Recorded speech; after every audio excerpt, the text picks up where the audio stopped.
Class 11 chapter 2 trigonometric functions. इससे पहले की वीडियो में मैंने आपको सिखाया है कि डिग्री मेजरमेंट को रेडियन मेजरमेंट में कैसे कन्वर्ट करते हैं और रेडियन मेजरमेंट को डिग्री मेजरमेंट में कैसे कन्वर्ट करते हैं, और फिर उसका एग्जाम्पल्स लिए थे और एक्सरसाइज 3.1 की थी। ये चैप्टर हमारा 3 है। तो अब आज उससे आगे के कंसेप्ट्स मैं आपको बताऊंगा। यानी कुछ तो हमारे बेसिक फार्मूला होते हैं जो कि क्लास 10th में भी हम पढ़े थे उनको, कि एक राइट एंगल ट्रायंगल हुआ करता था। ये हमारे पास इस राइट एंगल ट्रायंगल में अगर ये एंगल थीटा मान लिया यानी लेस देन 90 डिग्री का है, तो इस थीटा के अपोजिट साइड परपेंडिकुलर थी, लॉन्गेस्ट साइड हाइपोटेन्यूज और बेस जो है यानी थर्ड साइड उसको बेस कहते थे। तो हमारे पास 6 ट्रिग्नोमेट्रिक रेशियोज होते थे कि sine theta is equal to perpendicular upon में hypotenuse, cos theta is equal to base upon में hypotenuse, tan theta is equal to perpendicular upon में base, cot theta is equal to base upon में perpendicular, sec theta hypotenuse upon में base, और cosec theta is equal to H by P यानी hypotenuse upon में perpendicular. ये class 10th में था। हमें दिखाई दे रहा है कि साइन थीटा कॉसेक थीटा का रेसिप्रोकल है, तो हम क्या लिख सकते हैं कि sine theta is equal to 1 by cosec theta, which apply that कि cosec theta is equal to 1 by sine theta. ठीक है, ऐसे ही कॉस थीटा सेक थीटा के साथ में है कि cos theta is equal to 1 divided by sec theta, which apply that कि sec theta is equal to 1 by cos theta. Tan theta is equal to हमारा इक्वल है 1 by cot theta, which apply that cot theta is equal to 1 by tan theta. Tan theta का और formula था हमारा कि sine theta अपन में cos theta, और cot theta is equal to हुआ करता था, इसका रेसिप्रोकल है तो कॉस थीटा अपन में साइन थीटा। 3 बेसिक आइडेंटिटीज थी हमारे पास कि sine square theta plus cos square theta is equal to 1। इसको इस साइड ला सकते हैं, इसको इस साइड ला सकते हैं, रूट भी लगा सकते हैं, या फिर sec square theta is equal to 1 plus tan square theta. एक और था कि cosec square theta is equal to 1 plus cot square theta.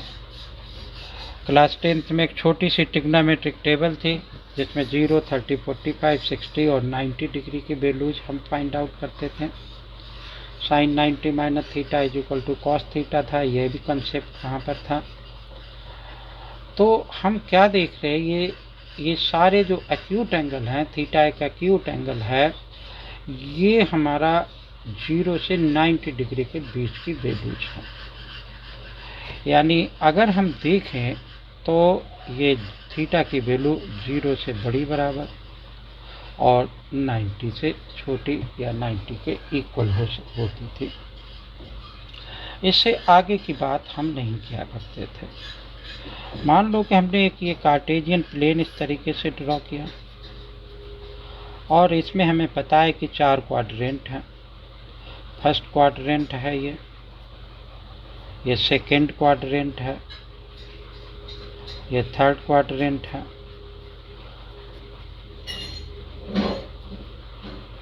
और ये फोर्थ क्वाड्रेंट है। तो जहाँ डिग्री मेजर से रेडियन मेजर में जाते थे या रेडियन मेजर से डिग्री मेजर में जाते थे, वहाँ एंगल 90 डिग्री से आगे का भी हुआ करता था। तो उनकी वैल्यूज हम कैसे निकाल पाएंगे? वहाँ पर साइन थीटा कॉस थीटा मान लो कि जैसे इसमें सारे ये 0 से 90 डिग्री, तो 0 से 90 डिग्री के यहाँ है, तो ये सारा एक्सप्लेनेशन यहाँ से यहाँ तक का ही है। यहाँ क्या होगा, यहाँ क्या होगा, यहाँ क्या होगा, इनकी वैल्यूज में क्या चेंजेस आएंगी, तो वो हम क्वाड्रेंट के अकॉर्डिंग बताएंगे आपको। बहुत सारे कंसेप्ट होंगे। दूसरी वाली एक्सरसाइज शुरुआत करने से पहले तो हमने यहाँ पे बनाया एक कार्टेशियन प्लेन इस तरीके से, ठीक है, और एक पॉइंट ले लिया, ये पॉइंट मान लिया कि P, और इसका कोऑर्डिनेट मान लिया XY। यहाँ से एक परपेंडिकुलर इस पे ड्रॉ कर दिया और इसको ज्वाइन कर दिया। तो ये फर्स्ट क्वाड्रेंट में बनाया। इस एंगल को मान लो कि हमने थीटा मान लिया, वैसे हम ज़्यादातर आगे x और x माना करेंगे। तो ये थीटा है। सर्कुलर फंक्शन जब पढ़ेंगे तब हम बताएंगे, अभी सर्कुलर फंक्शन में थोड़ा सा देखें। तो अगर ये px/y है, r मैंने क्या मान लिया कि इसकी एक यूनिट लेंथ मान ली जो कि पॉजिटिव है, ठीक है। तो अब हम देखें कि इसमें फर्स्ट वाले क्वाड्रेंट में यहाँ से ये x है, ये y है। यहाँ मैंने लिखा कि value of different trigonometric ratios in the first quadrant. तो फर्स्ट क्वाड्रेंट में कोई भी वैल्यू जो पीछे लिखा हुआ है उससे चेंज नहीं होगा। यानी इस केस में क्या है कि x is greater than 0, y is greater than 0 और r हमेशा 0 से बड़ी होगी, एक लेंथ है इसलिए। डिस्टेंस फार्मूला से लेंथ निकाली जा सकती है, तो उसको मैंने r कंसीडर कर दिया। तो अब देखो आप कि साइन थीटा क्या होगा हमारा। Sine theta is equal to, ये परपेंडिकुलर है तो y बाई r के इक्वल होगा। Cos theta is equal to क्या होगा, x बाई r के इक्वल होगा। टेन थीटा किसके इक्वल होगा, tan theta is equal to y by x के इक्वल होगा। कॉट थीटा क्या होगा, cot theta is equal to x upon में y हो गया। सेक थीटा क्या होगा, इसका रेसिप्रोकल हो जाएगा, r बाई x हो जाएगा। Cosec theta is equal to क्या होगा हमारा, r अपान में y के इक्वल होगा। तो हमें क्या दिखाई दे रहा है कि इस वाले क्वाड्रेंट में सारे ट्रिग्नोमेट्रिक रेशियोज कैसे आए, ऑल पॉजिटिव हैं, ऑल पॉजिटिव हैं, ठीक है। अब मैं पहुंचा सेकेंड क्वाड्रेंट पे। सेकेंड क्वाड्रेंट के लिए फिर मैंने ये एक कार्टेशियन प्लेन ड्रॉ कर दिया, ठीक है, इस तरीके से। यहाँ पर एक पॉइंट ले लिया जिसका कोऑर्डिनेट इस वाले पार्ट में क्या होता है, पहले वाला x का माइनस होगा और y प्लस का होगा। यहाँ से मैंने ये परपेंडिकुलर ड्रॉ कर दिया और ये परपेंडिकुलर यहाँ बना दिया। ये कोऑर्डिनेट है, ये थीटा मान लिया। नाम चाहे तो नाम भी डाल सकते हैं, लेकिन ये माइनस x हो गया, ये y का हो गया। ये माइनस का है तो x की वैल्यू 0 से छोटी होगी, y पॉजिटिव का है तो y की वैल्यू 0 से बड़ी हो गई और r हमेशा पॉजिटिव होगा। तो इस वाले क्वाड्रेंट में हम देखें कि sine theta is equal to क्या हो जाएगा मेरा, ये परपेंडिकुलर है और ये r है तो y अपान में r हो गया। कॉस थीटा किसके इक्वल होगा हमारा, ये अपान में ये, यानी माइनस x अपान में r। टेन थीटा हमारा किसके इक्वल होगा, y अपान में माइनस x के इक्वल होगा। कॉट थीटा हमारा किसके इक्वल होगा, माइनस x अपान में y हो जाएगा। सेक थीटा हमारा किसके इक्वल होगा, सेक थीटा r अपान में माइनस x हो गया। कॉसेक थीटा किसके इक्वल हो गया, r अपान में y हो गया, ठीक है। तो देखो ये वाला और ये वाला दोनों पॉजिटिव आ गए, बाकी सारे नेगेटिव हो गए। तो मैं यहाँ क्या लिख सकता हूँ कि साइन थीटा और कॉस थीटा, साइन थीटा और कॉसेक थीटा इस क्वाड्रेंट में क्या होंगे, पॉजिटिव वैल्यू शो करेंगे, बाकी सारे नेगेटिव वैल्यू शो करेंगे। और पहुँचे भाई थर्ड क्वाड्रेंट में आए हम। थर्ड क्वाड्रेंट, ठीक है। फिर एक कार्टेशियन प्लेन बना लिया हमने। इस कार्टेशियन प्लेन में अब हम थर्ड क्वाड्रेंट में पहुंचेंगे। तो थर्ड क्वाड्रेंट में मान लो कि हमने क्या किया कि यहाँ पर कोई पॉइंट मान लिया P, इसमें दोनों माइनस के होते हैं, माइनस बाई, इसको इससे ज्वाइन कर दिया, इसको इससे ज्वाइन कर दिया, ये थीटा मान लिया, ये माइनस एक्स है, ये माइनस वाई, और ये आर हो गया। ठीक है, यहाँ क्या दिखाई दे रहा कि x is less then 0, y is less then 0 और r हमेशा 0 से बड़ा है। एक डिस्टेंस है, इसलिए r हमेशा बड़ा होगा 0 से। अब देखो तो इस वाले क्वाड्रेंट में साइन थीटा लिखा भाई हमने। साइन थीटा ये परपेंडिकुलर है, यह hypotenuse, minus by by R हो गया। Cos theta is equal to क्या हो गया मेरा कि माइनस एक्स अपन में आर हो गया। टेन थीटा क्या हो गया हमारा कि माइनस बाई अपन में एक्स, माइनस बाई अपन में माइनस एक्स, माइनस से माइनस कैंसिल हो गया। कॉट थीटा क्या हो गया हमारा माइनस एक्स अपन में माइनस बाई, यहाँ पर भी ये कैंसिल हो गया। Sec theta is equal to R upon में minus X, cosec theta is equal to क्या हो गया मेरा आर अपन में माइनस वाई। तो यहाँ हम क्या देखें, एक तो ये पॉजिटिव है और एक ये पॉजिटिव है, ठीक है, बाकी सारे नेगेटिव हैं।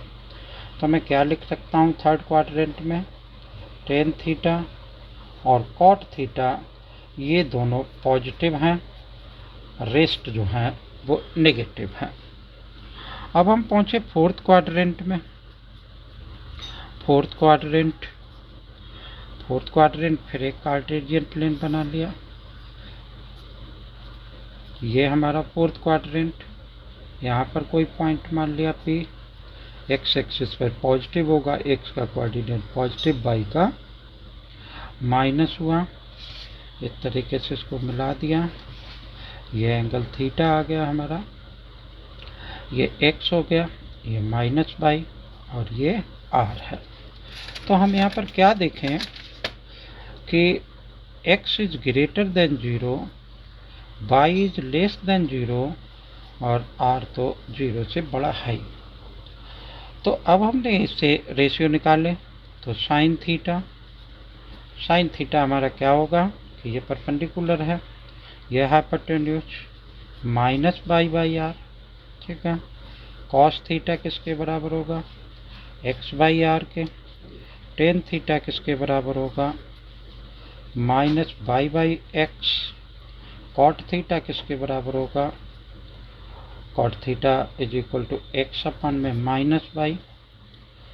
सेक थीटा किसके बराबर होगा आर अपन में एक्स, और कॉसेक थीटा किसके बराबर होगा आर अपन में माइनस बाई। तो यहाँ पर हम देखें कि एक तो ये पॉजिटिव है और दूसरा ये पॉजिटिव है और बाकी सारे क्या होंगे नेगेटिव होंगे। तो ये चारों क्वाड्रेंट में ये बात हमने जानी है कि ये जो डिफरेंट ट्रिग्नोमेट्रिक रेशियोज हैं इनकी वैल्यू किस तरीके से बिहेव किया करती हैं, यानी कौन सा पॉजिटिव होगा और कौन सा इस क्वाड्रेंट में नेगेटिव होगा। तो इसके अब इतने कौन सा पॉजिटिव किस में है और कौन सा किस में निगेटिव है, ये बात फर्स्ट टाइम स्टूडेंट जब पढ़ता है तो जैसे हम वहाँ बताते थे कि sine theta P by B, cos theta B by P, तो इस तरीके से लर्न करने के लिए बता देते थे। कोटेशन के पंडित बद्री प्रसाद हरर बोले से ये आ जाता था। तो ऐसे ही हम इतने अभी और बहुत सारे आएंगे, तो उनको हमें लर्न नहीं करना है, इस डायग्राम से समझना है कि कहाँ कैसे पॉजिटिव होगा। तो पहले हम लिख लेते हैं कि यहाँ पर क्या है कि ऑल पॉजिटिव है। ये फर्स्ट क्वाड्रेंट है, इसमें क्या है कि ऑल पॉजिटिव है, ठीक है। ये दूसरा क्वाड्रेंट है, इसमें हमने बताया पीछे कि साइन थीटा और कॉसेक थीटा ये दोनों क्या होंगे, पॉजिटिव होंगे, और बाकी सारे क्या होंगे, रेस्ट निगेटिव होंगे। ठीक है, मतलब रेस्ट का मतलब रेस्ट ट्रिग्नोमेट्रिक रेशियो। इस वाले में क्या है, थर्ड क्वाड्रेंट में टेन थीटा और टेन का उल्टा कॉट थीटा, ये दोनों पॉजिटिव होंगे और रेस्ट नेगेटिव होंगे, रेस्ट नेगेटिव होंगे। ठीक है, इस फोर्थ क्वाड्रेंट में मैंने क्या देखा कि कॉस थीटा और कॉस थीटा का रेसिप्रोकल क्या है, सेक थीटा, ये दोनों क्या होंगे, पॉजिटिव होंगे, बाकी सारे नेगेटिव होंगे। तो देखो इसका एक कोटेशन है कि ऐड शुगर टू कॉफी। ठीक है, तो ऐड शुगर, ए से मतलब ऑल पॉजिटिव, एस से मतलब साइन और साइन का रेसिप्रोकल, टी मतलब टेन और टेन का रेसिप्रोकल, और सी का मतलब कॉस और कॉस का रेसिप्रोकल। ठीक है, तो इस तरीके से ये आसानी से लर्न किया जा सकता है। फिर से देखो, ए से मतलब ऑल पॉजिटिव, एस से मतलब साइन और उसका उल्टा पॉजिटिव, टी से मतलब टेन और उसका उल्टा पॉजिटिव, सी से मतलब क्या है कि कॉस और उसका रेसिप्रोकल वाला वो पॉजिटिव, बाकी सब निगेटिव बने रहेंगे। ठीक है, तो ये इस तरीके से हम आसान, हमेशा ऐसे ही रहेगा, हर एक केस में ऐसे ही रहेगा कि इस वाले क्वाड्रेंट में साइन और कॉस पॉजिटिव, इस वाले में टेन और कॉट पॉजिटिव, इस वाले में कॉस और सेक पॉजिटिव, बाकी सब नेगेटिव रहेंगे। अब हमने एक बात देखने की कोशिश करेंगे कि सर्कुलर फंक्शन होता क्या है, क्योंकि हमारा नेक्स्ट टॉपिक क्या है, सर्कुलर फंक्शन। सर्कुलर फंक्शन, जैसे सर्कुलर नाम से सर्कल, तो हमने क्या किया कि एक यहाँ पर सर्कल बनाया, और इसका जो सेंटर था वो हमारे कार्टेशियन प्लेन के एक्स एक्सिस और वाई एक्सिस का जहाँ पर इंटरसेक्ट करेगी वहाँ पर ओरिजिन मान लिया। ठीक है, ये भी हम ऐसे सर्कल बना करके बता सकते थे। हमने क्या किया कि यहाँ देखो इस पर एक पॉइंट ले लिया। ठीक है, इस पॉइंट को इससे ज्वाइन कर सकते हैं, या रेडियस चलो यहाँ पर भी हो सकता है। तो मैंने इसका रेडियस बराबर क्या माना कि 1 यूनिट लेंथ मान लिया, 1 यूनिट के इक्वल मान लिया, r is equal to 1 unit. तो यहाँ से यहाँ तक का 1 यूनिट हो गया, तो इसका मतलब इसका कोऑर्डिनेट क्या हो जाएगा मेरा, 1 और 0 हो जाएगा। इसका कोऑर्डिनेट क्या हो जाएगा, -1 और 0 हो जाएगा। इसका कोऑर्डिनेट क्या हो जाएगा, 0 और 1 हो जाएगा। इसका कोऑर्डिनेट क्या हो जाएगा, 0 और -1 के इक्वल हो जाएगा। मान लो कि ये एक P पॉइंट है और इस पॉइंट का मैंने कोऑर्डिनेट x और y सपोज कर लिया। ठीक है, x और y सपोज कर लिया, यहाँ से ये परपेंडिकुलर ड्रॉ कर दिया, यहाँ से ये ज्वाइन कर दिया, इस एंगल को हमने चलो x मान लिया या थीटा ही मान लेते हैं।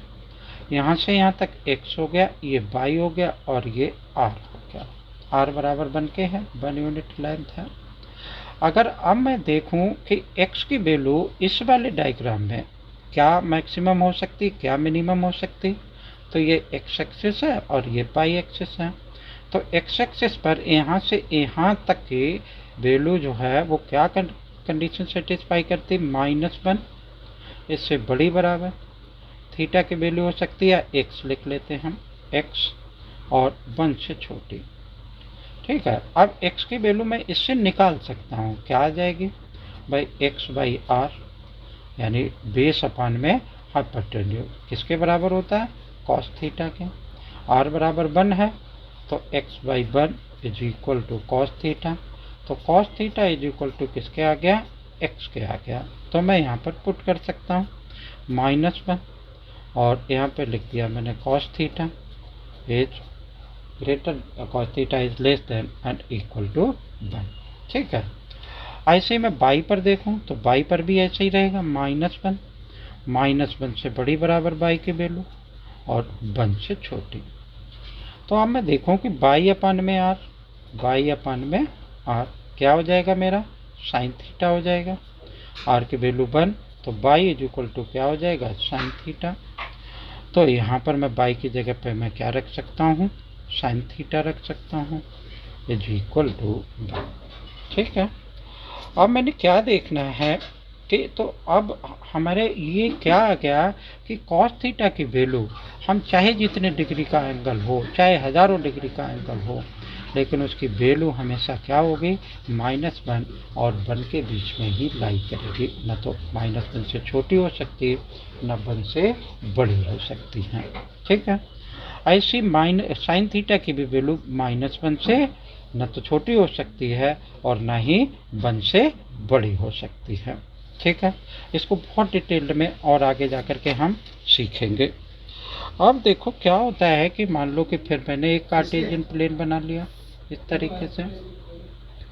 यहाँ पर क्या होता है कि ये 0 डिग्री का एंगल होता है, ये π/2 का वैल्यू होता है, ये क्या होता है, पाई हो जाता है, और ये क्या हो जाता है कि 3π/2 हो जाता है। अब कॉस थीटा की मैंने आपको वैल्यू बताई कि 0 डिग्री पर कॉस थीटा की वैल्यू 1 होती है, और यहाँ पर इस साइड में क्या थी कि -1 था, ठीक है। तो साइन थीटा 0 पे 0 होता है और कॉस π/2 पर क्या होता है, 1 के बराबर होता है। तो हम क्या जान सकते हैं इस कार्टेशियन प्लेन से कि जैसे साइन थीटा होता है, एक एग्जांपल ले लिया कि साइन थीटा होता है, साइन थीटा 0 हो गया, इस क्वाड्रेंट में लिखते हैं कि 0, 30 डिग्री, 45 डिग्री, 60 डिग्री, 90 डिग्री, ठीक है। ये इतने तो फर्स्ट क्वाड्रेंट में होते हैं। तो साइन थीटा के साथ में हम गए तो हमारा थीटा 0 पे 0, इस पे 1/2, इस पे 1/√2, इस पे √3/2 और इस पर 1। तो देखो इससे ये बड़ी वैल्यू है, इससे ये बड़ी वैल्यू है, इससे ये बड़ी वैल्यू है, इससे ये बड़ी वैल्यू है। तो इसका मतलब क्या है कि साइन थीटा इस फर्स्ट वाले क्वाड्रेंट में क्या करता है, जैसे जैसे एंगल बढ़ता चला जाता है वैसे वैसे वैल्यू उसकी क्या करती है, इंक्रीज करती चली जाती है, ठीक है। मतलब फिर से देखो कि ये वैल्यू इससे ये बड़ी है, इससे ये ग्रेटर है, इससे ये ग्रेटर है, इससे ये ग्रेटर है। तो फर्स्ट वाले क्वाड्रेंट में क्या होता है कि साइन थीटा की वैल्यू क्या करती है कि इंक्रीज किया करती है, जैसे जैसे हमारा आगे की तरफ क्या होता है कि क्वाड्रेंट वो वैल्यू बढ़ती है। इसी तरीके से अब साइन थीटा π/2 पर 1 हो गया, ठीक है। π/2 के बाद 120 डिग्री और बहुत सारे हमने रेडियन मेजरमेंट में बताया इस बात को, यहाँ तक पहुँचेगा तो क्या होगा कि साइन थीटा की वैल्यू अब 1 से धीरे धीरे कहाँ आ रही है, 0 की तरफ आ रही है। तो 0 की तरफ आएगी तो क्या होगी कि डिक्रीज करेगी।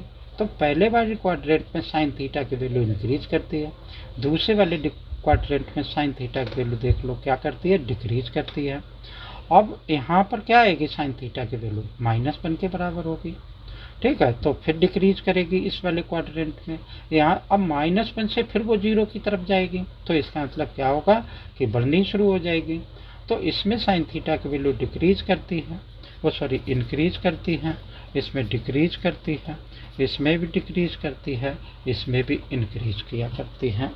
तो इस तरीके से हमारे पास 6 ट्रिग्नोमेट्रिक रेशियोज होते हैं जिनकी वैल्यूज अलग अलग क्वाड्रेंट में क्या करती है, इंक्रीज करती है और डिक्रीज किया करती हैं, ठीक है। तो हमें जब ट्रिग्नोमेट्रिक टेबल ये पता होगी तो हम बहुत आसानी से इस बात को आइडेंटिफाई कर लेंगे कि वैल्यू कौन से रेशियो की कहाँ किस क्वाड्रेंट में इंक्रीज करती है और किस क्वाड्रेंट में डिक्रीज करती है, ठीक है। तो ये तो था एक थोड़ा सा कंसेप्ट नेक्स्ट वाले एक्सरसाइज के लिए, जिसमें कि हमने ये जाना कि किस क्वाड्रेंट में किस रेशियो की वैल्यू पॉजिटिव होगी, नेगेटिव होगी, कैसे हम उसको पता करेंगे, ठीक है। तो इससे आगे आएगा कि मान लो कि यहाँ पर क्या आ गया, यहाँ पर तो आ गया मेरा 0 से π/2। अब π/2 से यहाँ तक क्या आएगा, यहाँ चलो हमने बनाया कि 0 आया, π/2 आया, पाई आ गया, 3π/2 आ गया, ठीक है। तो 0 से पाई तक π/2 की बीच की वैल्यू इसमें लाई करेंगे हमारे, ठीक है ना। भाई थीटा की वैल्यू 0 से बड़ी बराबर हो, π/2 से छोटी या उसके बराबर हो सकती है। यहाँ π/2 आ जाएगा, ये आ जाएगा, इस तरीके से पाई आ जाएगा। यहाँ पर कौन सी वैल्यू लाई करेगी, पाई यहाँ आ जाएगा, थीटा यहाँ आ जाएगा और 3π/2 यहाँ आ जाएगा। यहाँ क्या आ जाएगा, 3π/2 आ जाएगा, उससे बड़ी थीटा आ गया। और उससे 2 पाई, मतलब पूरा राउंड मारा है तो यहाँ पर क्या हो गया, ये 2 पाई के बराबर हो गया। ठीक है, तो इस तरीके से ये 4 क्वाड्रेंट में अलग अलग रेशियो की हम वैल्यू कैसे निकालेंगे, तो उनको हम क्या कहेंगे, अलाइड एंगल्स कहेंगे। और मैं वो अपनी नेक्स्ट वीडियो में आपको सिखाऊंगा।